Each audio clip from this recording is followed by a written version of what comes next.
நம்முடைய பிதாவாகிய தேவனாலும் கர்த்தராகிய இயேசு கிறிஸ்துவினாலும் நம்ம எல்லோருக்கும் கிருபையும் சமாதானம் உண்டாவதாக. இந்த பதிவில் நாம் ஆராய இருக்கும் வேத அறிவு முறைப்படுத்தப்பட்ட அல்லது திட்டவட்டமான ஒழுங்குமுறையுடைய வேதாகம கல்லூரிகள் அல்லது கல்விகள் கிறிஸ்துவின் சபையை பக்தி விருத்தி அடைய தேவையா என்பதை பார்க்கலாம். அல்லது இது வேத ஒழுங்குமுறையா என்று இந்த பதிவில் பார்க்க இருக்கிறோம். வேதத்தில் பழைய உடன்படிக்கையின் காலத்தில் பலவீன மனுஷர் தங்கள் கடினமுள்ள இருதயத்தின் நிமித்தம் கர்த்தருடைய நியாய பிரமாணத்தை வேத பாரகரிடமும் ஜெப ஆலய தலைவர்களிடமும் ராபான்களிடமும் ரபீக்களிடமும் மேலும் மூப்பர்களால் நியமிக்கப்பட்ட இப்படிப்பட்ட போதகர்களிடம் வேத ஞானத்தை அறிந்தும் அதை கற்றும் வந்தார்கள். பவுலும் அப்படியே கமாலியல் என்னும் ராபானுக்கு கீழ்ப்பட்டு அவைகளை கற்று தேர்ந்தார் என்று அப்போஸ்தலர் 22:3 மற்றும் 5:34 சொல்கிறது. கிறிஸ்து தமது சீஷர்களுக்கு கிட்டத்தட்ட 40 மாதங்கள் உடன் நடந்து போதித்து வந்து பின்பு அவைகளை கைக்கொள்ளும் பலத்தை அவர் உயிர்த்தெழுந்த பின்பு அவர்களுக்கு பூரணமாக கொடுத்தார். பரிசுத்த ஆவியானவர் அந்த சத்தியங்களை ஞாபகப்படுத்துகிறவராகவும் அவர்களை அதில் நடத்தினவராகவும் இருந்தார். எபேசியர் 4:8 முதல் எழுதப்பட்ட வசனங்களில் சொல்லுகையில், அவர் உன்னதங்களில் ஏறி சிறைப்பட்டவர்களை சிறையாக்கி மனுஷர்களுக்கு வரங்களை அளித்தார் என்று சொல்லியிருக்கிறார். மேலும் சொல்லுகையில், கிறிஸ்துவின் சரீரமாகிய சபையானது பக்தி விருத்தி அடைவதற்காகவும் அவர் சிலரை அப்போஸ்தலராகவும் சிலரை தீர்க்கதரிசிகளாகவும் சிலரை சுவிசேஷகராகவும் சிலரை மேய்ப்பராகவும் போதகராகவும் அவர் ஏற்படுத்தினார் என்று சொல்கிறது. ஆகவே இது வரங்களினால் உண்டாகும் ஊழியமே தவிர கல்லூரி கல்வியினால் உண்டாகுவது அல்ல. ஆனாலும் வேத கல்வியை பிறரிடமிருந்து கற்போர் இவைகளுக்கு பாத்திரராக இருக்கிறார்களா என்றால் அந்த கல்வியினால் ஆவிக்குரிய ஊழியத்திற்கு பயன் கிடையாது. ஏனென்றால் இது ஆவியின் பிரமாணம். ஜென்ம சரீரத்தாலோ அல்லது மூளை திறனாலோ அல்லது மூளை பலத்தாலோ கற்க முடியாது. வேத வாக்கியங்களில் மறைந்திருக்கும் உணர்வுகளை ஆவியில் அந்த கல்வியினால் அறிய முடியாது.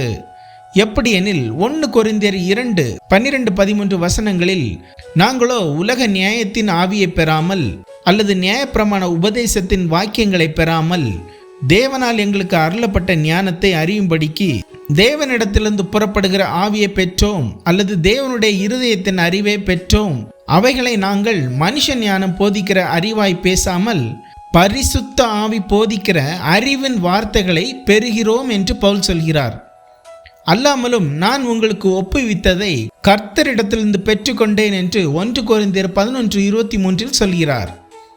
மேலும் இவைகள் எப்படி அருளப்படுகிறது என்பதை குறித்து கலாத்தியர் 1:12 சொல்லுகையில், நான் இதை ஒரு மனுஷனால் பெற்றதும் இல்லை, மனுஷனால் கற்றதும் இல்லை, இயேசு கிறிஸ்துவே அதை எனக்கு ஆவியில் வெளிப்படுத்தினார் என்று பவுல் சொல்கிறார்.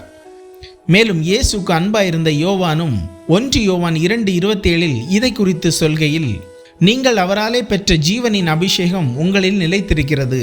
ஒருவனும் உங்களுக்கு நித்திய ஜீவனை குறித்து போதிக்க வேண்டியதில்லை. அந்த அபிஷேகம் ஜீவனை பரிபூர்ணம் அடைய செய்யும் சகலத்தையும் குறித்து உங்களுக்கு போதிக்கிறது. அது சத்தியமாயிருக்கிறது, பொய் அல்ல. அது உங்களுக்கு போதித்தபடியே அவரில் நிலைத்திருப்பீர்களாக என்று சொல்கிறார். அப்படியே அறிவில் சிறியவன் முதற்கொண்டு பெரியவன் வரைக்கும் எல்லோரும் என்னை அறிவார்கள். ஆகியால் கர்த்தரை அறிந்து கொள் என்று ஒருவன் தன் அயலானுக்கும் ஒருவன் தன் சகோதரனுக்கும் போதிக்க வேண்டியதில்லை என்று எபிரேயர் 8:11 சொல்கிறது. மேலும் போதகங்களை கேட்டு நீதியின் சீரில் நடப்போரும் ஆவியானவரால் போதிக்கப்பட்டு போதகம் செய்யும் தேறுதல் அடைகிறார்கள் என்று எபிரேயர் 5:12 சொல்லுகையில், காலத்தை பார்த்தால் போதகராக வேண்டிய உங்களுக்கு தேவனுடைய வாக்கியங்களின் மூல உபதேசங்களை மறுபடியும் உபதேசிக்க வேண்டியதாக இருக்கிறது என்று அப்படிப்பட்ட தேர்தல் கீழ்ப்படியாமையால் அடையாமல் இருக்கிற விசுவாசிகளுக்கு சொல்லப்படுகிறது. இப்படி பார்த்தோமானால் வெகு காலம் ஆவிக்குரிய ஐக்கியத்தில் இருந்தும் தேராதவர்கள் கீழ்ப்படியாதவர்கள் என்றே வேதம் நமக்கு போதிக்கிறது. மேலும் வரம் பெறாத போதகர்கள் தேவனுடைய ராஜ்யத்திற்கு சபையின் பக்தி விருத்திக்கு பயன்படுவார்களா என்று கேட்டால், கிறிஸ்துவே இஸ்ரவேலின் மெய்யான போதகராக இருப்பதால் தமது சரீரமான சபையின் பலவீனங்களை தாங்கிக் கொள்வார். பலவீனமாக இருப்பது அவரின் சித்தம் அல்ல, ஆயினும் அவரே சபையை கட்டுகிறார்.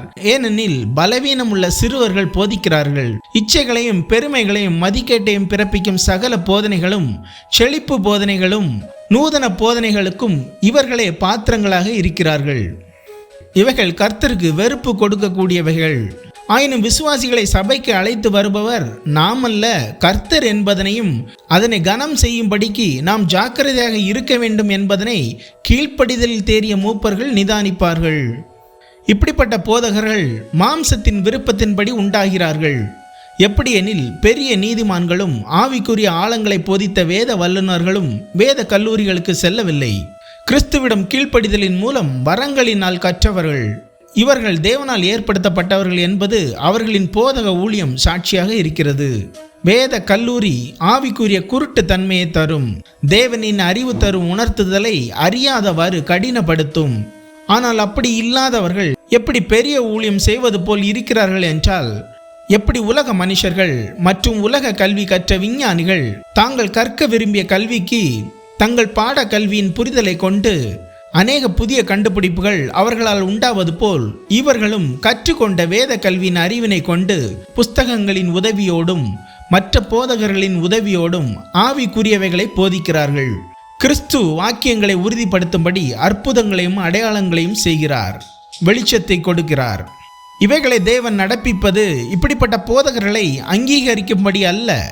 எப்படியும் கிறிஸ்து போதிக்கப்படுவது ஆவியானவரின் சித்தமாக இருக்கிறது. இப்படி சபையார் பலவீனமாகி இருப்பதால் தான் பெண்களை சபையில் ஆண்களுக்கு போதிப்பதற்கு அனுமதிக்கும் அவல நிலைக்கு ஆளாகிறார்கள். போதகர்களின் மனைவிகள் புருஷர்களுக்கு போதனை செய்கிறார்கள். போதகர்களின் மனைவிகளும் அவர்களின் பெண் பிள்ளைகளும் புருஷர்களுக்கு போதனை செய்கிறார்கள். அவர்களை வழி நடத்தும் அதிகாரங்களை செலுத்துகிறார்கள். மூத்த போதகர்களும் இப்படிப்பட்ட போதகர்களை அனுமதிக்கும் அவல நிலைக்கு ஆளாகிறார்கள். எப்படியெனில் கிறிஸ்து தனக்கு தலை என்றும் அல்லது அறிவு என்றும் ஆவியானவரின் போதிக்கும் ஊழியம் தனது ஆவியின் மூலம் சபைக்கு அருளப்படுகிறது என்பதனை உணராமல் இருக்கிறார்கள். புருஷனான தனது ஆவியின் மூலம் சபைக்கு அருளப்படுகிறது என்பதனை உணராமல் இருக்கிறார்கள். ஏனென்றால் இவர்களும் அப்படி பெறாதவர்களாக இருப்பதனாலேயே அப்படி இருக்கிறார்கள். ஏதேன் தோட்டம் முதல் பலவீனரின் போதனைகளுக்கு கீழ்ப்படுகிறார்கள். ஆனாலும் கர்த்தர் வேதாகம புஸ்தகங்களை எழுத பெண்களை பயன்படுத்தவில்லை, ஆவிக்குரிய சிறுவர்களையும் பயன்படுத்தவில்லை. பரிசுத்த ஆவியில் இவர்கள் சொன்னவைகளையும் ஆவியானவரின் சித்தம் இருந்த வாக்கியங்களை வரம் பெற்றவர்களின் கைகளினால் எழுதினார்.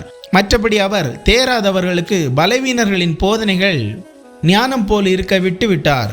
ஆயினும் வரம் பெற்றவர்களுக்கு வேதாகம கல்வி தங்களுக்கு வெறுமையை கொடுப்பதை ஆவியில் அறிவார்கள்.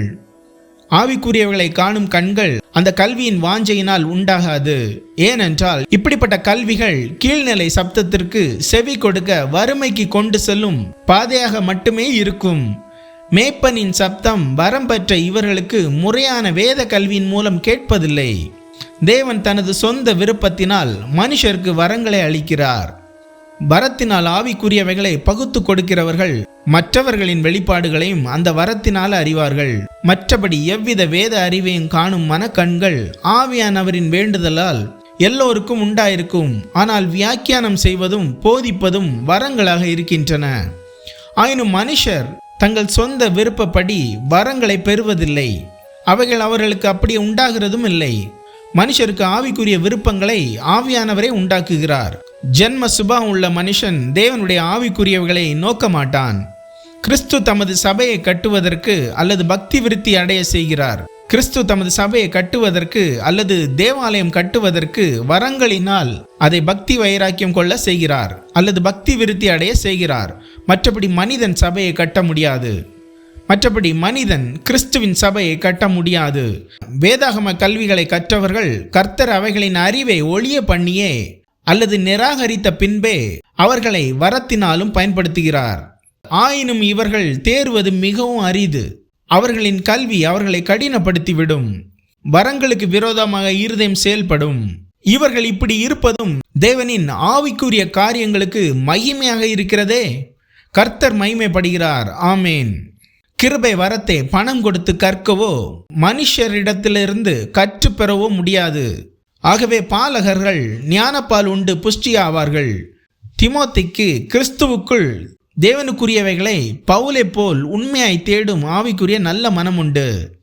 ஆகையால்தான் ஆவியின் வரத்தை பெற்ற அவருக்கு பவுலின் போதனைகள் யாராலே உண்டாயிருக்கிறது என்று அறிய முடிந்தது. இப்படியே உண்மை உள்ள சீஷர்கள் எப்பொழுதும் இருக்கிறார்கள். இந்த கல்விக்கு முன்பு கர்த்தர் வரத்தை மகிமைப்படுத்துவார். கர்த்தரிடம் கற்றுக்கொண்டவர்கள் இதை ஒப்புக்கொள்வார்கள்.